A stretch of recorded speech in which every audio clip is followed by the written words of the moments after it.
Bismillahirrahmanirrahim. Assalamualaikum warahmatullahi wabarakatuh. Halo teman-teman, apa kabarnya hari ini? Alhamdulillah wa syukurillah, Allahu Akbar. Masih ingat pertemuan kemarin kita bahas apa? Ya betul, masa kanak-kanak Nabi Muhammad. Nabi Muhammad adalah seorang anak yang lahir dari ayah yang bernama Abdullah dan istrinya bernama Aminah. Kalian masih ingat siapa nama dari kakek Muhammad? Betul sekali, Abdul Muttalib. Dan setelah Abdul Muttalib wafat, Muhammad tinggal bersama siapa? Betul sekali teman-teman, bersama pamannya yang bernama Abu Thalib. Di video kali ini kita akan membahas tentang masa remaja Nabi Muhammad. Seperti apa ya masa remajanya? Yuk kita simak video berikut ini. Tumbuh dalam lingkungan Arab jahiliyah tidak membuat Muhammad remaja terbawa arus pergaulan yang salah.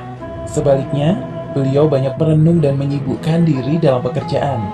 Seperti halnya Nabi Musa dan Nabi Daud, Nabi Muhammad SAW pernah bekerja menjadi penggembala kambing. Tidak hanya itu, beliau juga belajar ilmu perdagangan kepada pamannya Abu Thalib. Awal mula kesuksesan Muhammad dalam berdagang bermula ketika bertugas membawa barang dagangan milik Khadijah ke Syria. Selama hidup bersama keluarga Abu Thalib, Muhammad berusaha untuk tidak menambah beban pamannya. Apalagi beliau tahu bahwa Abu Thalib memiliki banyak anak dan hidup dengan kondisi pas-pasan. Untuk itu, Muhammad meminta izin kepada Abu Thalib agar diperbolehkan menggembalakan kambing milik para saudagar kaya di Mekah. Wahai paman, apakah aku boleh ikut mengembala kambing seperti teman-temanku? Jika hal itu tidak memberatkan urusanmu, lakukan saja. Sebagaimana yang disebutkan dalam hadis riwayat Bukhari nomor 2262 dari Abu Hurairah radhiyallahu anhu bahwa Rasulullah SAW bersabda, tidak ada nabi kecuali pernah menjadi penggembala kambing. Mereka para sahabat bertanya, apakah engkau juga, wahai Rasulullah? Beliau berkata, iya, saya telah menggembala dengan imbalan beberapa kirot dari penduduk Mekah. Dengan menggembala kambing, Muhammad berlatih untuk bersabar dan menjadi seorang pemimpin. Tanpa berkeluh kesah, setiap pagi beliau menggembala dan mengantarkan kambing-kambing itu ke kandang pada sore hari. Anehnya, semua kambing-kambing gembalaan Muhammad gemuk-gemuk dan sehat. Hal tersebut membuat para saudagar puas dengan hasil kerjanya. Sewaktu menggembala, Muhammad sering berpikir tentang hal-hal yang terjadi di sekitarnya. Siapakah yang menciptakan bintang-bintang yang berkilauan di langit? Dan siapa yang menghadirkan udara untuk dihirup semua makhluk?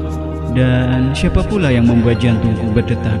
Sungguh pastilah dia zat yang maha kuasa. Berbagai pertanyaan muncul di benak Muhammad. Hal tersebut yang membuatnya selalu sibuk merenung dan terjaga dari perbuatan buruk yang dilakukan oleh para pemuda Mekah. Muhammad lahir dari keturunan para pebisnis. Beliau besar dalam lingkungan keluarga Abu Thalib yang juga berbisnis dalam hal perdagangan. Maka tidak heran jika Muhammad ingin menekuni bidang ini. Lagi pula peluang untuk berdagang lebih besar dibandingkan pekerjaan bercocok tanam jika melihat kondisi tanah Mekah yang cukup kering dan keras. Pada musim semi tahun 595 Masehi, para pedagang Mekah berencana untuk membawa barang dagangan ke Syria. Para saudagar kaya mulai mencari orang untuk menjadi agen atau pemimpin kafilah dagangnya. Di antara mereka terdapat seorang saudagar, wanita kaya bernama Khadijah. Abu Thalib mendengar bahwa Khadijah sedang mencari seorang agen. Tiba-tiba muncul bayangan Muhammad di benaknya. Kemudian Abu Thalib menawarkan jasa keponakannya itu kepada Khadijah. Khadijah pernah mendengar sekilas tentang Muhammad. Hal yang diketahuinya sama seperti para penduduk Mekah lain, yakni Muhammad terkenal dengan julukan Al-Amin, atau orang yang dapat dipercaya. Abu Thalib pulang ke rumah dengan perasaan gembira. Beliau tidak menyangka respon Khadijah kepadanya sangat ramah. Tak heran jika ia sukses dalam dunia perdagangan. Keesokan harinya, Abu Thalib mendatangi rumah Khadijah lagi bersama Muhammad. Itulah pertama kali Muhammad mengenal sosok Khadijah secara langsung. Kemudian Khadijah menerangkan tentang seluk-beluk perdagangan yang selama ini telah dijalankannya selama bertahun-tahun. Muhammad dengan cermat mendengarkan dan memahami semua penjelasan Khadijah. Tidak ada satupun penjelasan Khadijah yang tidak dimengerti olehnya. Akhirnya saat yang dinantikan tiba. Muhammad berangkat bersama kafilah dagang milik Khadijah.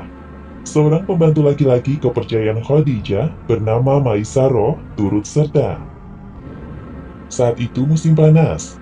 Udara pada siang hari terasa lebih panas dari biasanya. Maka kafilah dagang Muhammad memilih berjalan di waktu senja dan beristirahat di siang harinya. Mereka berangkat menuju jalur yang ditempuh Muhammad 13 tahun lalu bersama pamannya, Abu Thalib.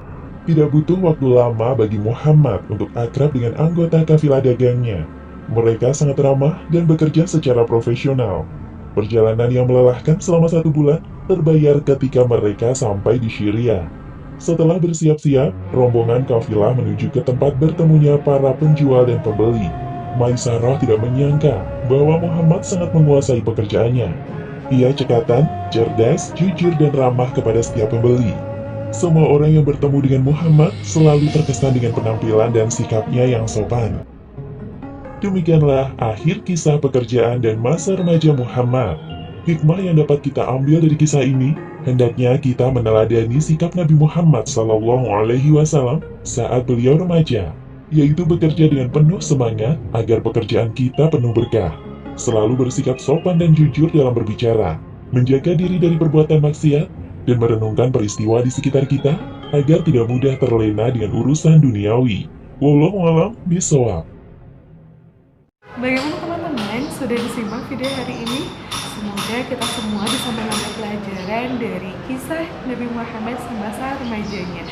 Tetap semangat dan tetap ceria. Jangan lupa untuk mengerjakan kuis hari ini yang akan dibagikan di grup WhatsApp ya. Sampai bertemu pada pertemuan berikutnya. Wassalamualaikum warahmatullahi wabarakatuh.